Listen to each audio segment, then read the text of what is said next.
तो दोस्तों ये है पतुम ब्रिज और आज का वेदर इतना गर्म है। तो यहाँ मैं नहाने आया था तो देखा है तो मेरा ये प्रोफेशनल मछुआरा फिर से एक छोटा सा मछली निकलते हुए और जो फ्रेश लाइट है इसको अभी हम रोस्ट करके खाएगा।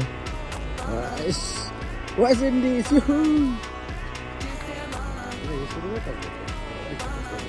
अच्छा देख रहे हैं कॉन्फिडेंस, हाँ कॉन्फिडेंस।